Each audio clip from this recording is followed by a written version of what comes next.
the IRS is in crisis. Again, not my words. I think, having lived through it the last couple of years, I think it's true that there is a crisis. But this is from the Taxpayer Advocate's Office, which is an independent office of the IRS.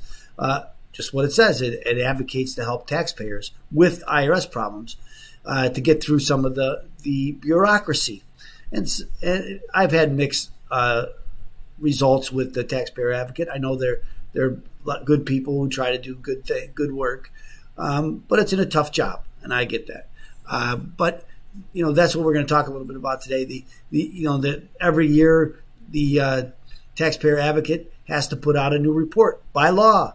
They're required under the Internal Revenue Code to create a report and give 10 recommendations every year. And so that's what they've did. But first I want to start with this. With this article, IRS in Crisis, Government Watchdog Says. And so let's read a little bit about this article because I think there's a lot of good information here. The Internal Revenue Service began the last filing season with a backlog of 11.7 million returns from 2020, and the 2019 returns were not cleared until June 2021, according to the new report from the Taxpayer Advocate. And, just so this is the report. I went and got a copy of the report. As I mentioned a lot here on this show, the IRS is chock full of information if you know where to look. They have statistics and numbers and reports. They're a government agency on everything. Again, sometimes it's very hard to find. And then once you find it, sometimes it's hard to dissect it or interpret it because there's so much on there. So this article does a pretty good job. We'll go through the report too in just a minute. Why it matters. During 2021, tens of millions of taxpayers were forced to wait extraordinarily long periods of time for the IRS to process their tax returns, issue their refunds, and address their correspondence. The IRS is in crisis. That's where I got it from. I didn't make it up, and I'll show it to you in the report where she says that. Driving the news, the report details the millions of returns that are remaining from the most challenging year taxpayers and tax professionals have ever experienced. The IRS received 17 million original Form 1040 returns on paper, the traditional individual income tax return, which have been taking at least 8 months to process. And this is really about the paper returns. Electronic returns get done fairly quickly, and it's the paper returns that create a problem. And a lot of this is happening because even those that are done electronically have errors in them. And we talked about this. This was a show. We did the math error letter that many people got. When you get that letter, that means there's a problem, and the IRS now has to look at it, have a person look at it. And that just adds to the problem. And I think that's going to happen a lot this year also. There's a lot, the tax credits, the stimulus checks, a lot of things that happen in the IRS that people are going to make errors on in their tax return. And that's going to create another backlog. And this is what they're already telling us. They're not saying there might be a problem. They're saying there is a problem, there's going to be a problem, and it's going to be a bigger problem than you ever thought. That's what they're telling us.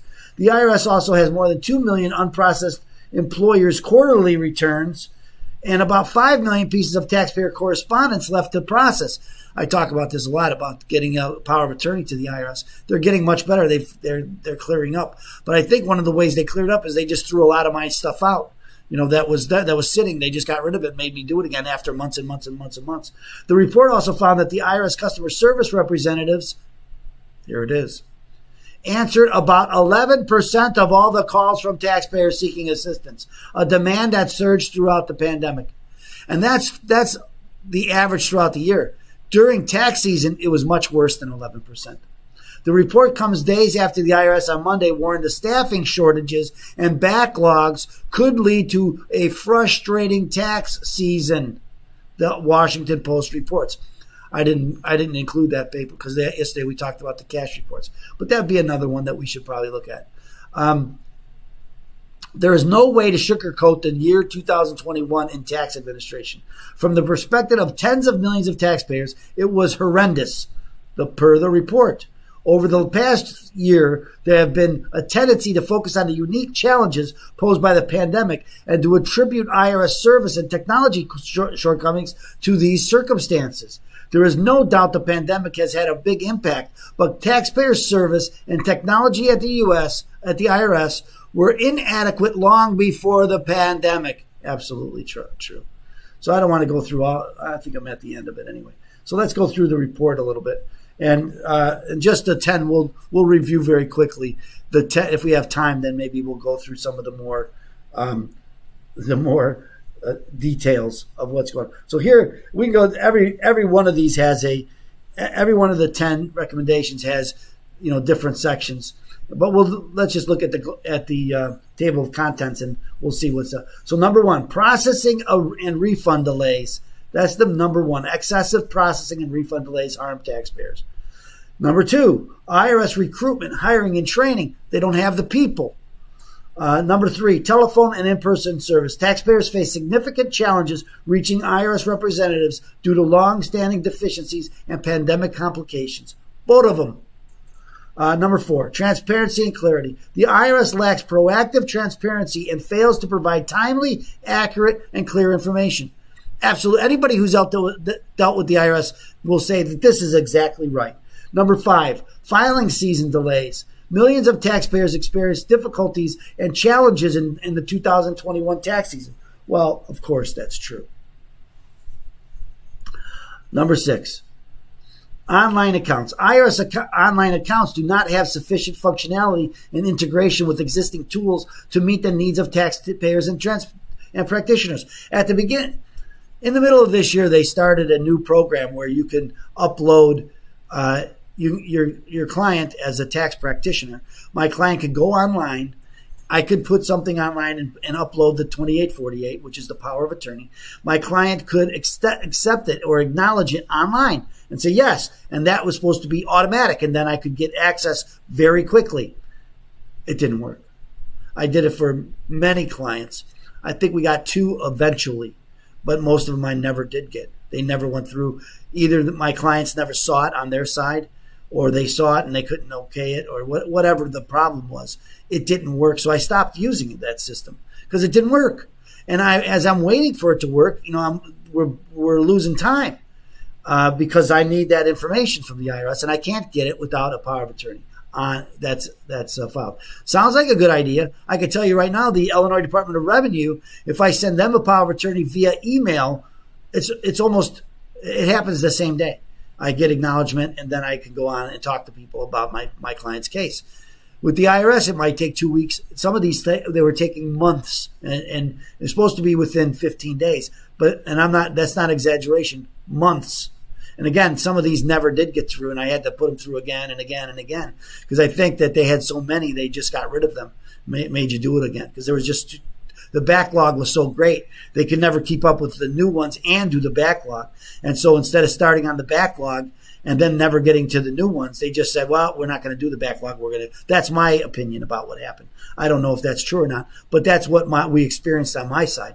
As an attorney, we could, some of these just never got processed, months and months and months, and we sent them in 2, 3, 4 times and still never got processed. Eventually they started coming through a couple months ago, and now the numbers are back. It's not quite 2 weeks yet or 15 days, but it's getting much better. When things are terrible and and then they're just bad, that's a big improvement. Digital communications. Digital communication tools are too limited, making communication with the IRS unnecessarily difficult. Number 8, e-filing barriers. Electronic filing barriers increase taxpayer burden, cause processing delays, and waste IRS resources. They save so much money on electronic returns. And I've gone through this on the show. Maybe we'll have to do that again because I'm going to go through this. They keep pointing to they don't have enough money. And this is we just need more money. We got to train more people. We need more money. We need better technology. We need more money. We need better telephones. We need more money. It's always we need more money. We need more. And then they point to see our budget is down, and it is down. But so too are the number of returns, paper returns filed, and that's where a bulk of their money was spent before. And if you don't have that burden, why do you need as much money? Well, the answer is you probably don't. although they keep telling us that they do. So anyway, and I understand that every organization is going to say that they need more money. Every organization. And, they say, and then they'll tell you, well, we have limited resources. I'm going to go back to this because I would say, this is what you always hear. We have limited resources. Even if we gave you double the budget, which is what this is in the Build Back Better plan, they almost want to double the budget. You still have limited resources. You don't have infinite resources. You already have $14 billion a year. That's right, $14 billion a year, and you want to make it to $24 billion or $28 billion or whatever it is, and you'll still tell us that you need more money because you can't do everything that you want. Nobody can. That you have to use with what you have. And I got my own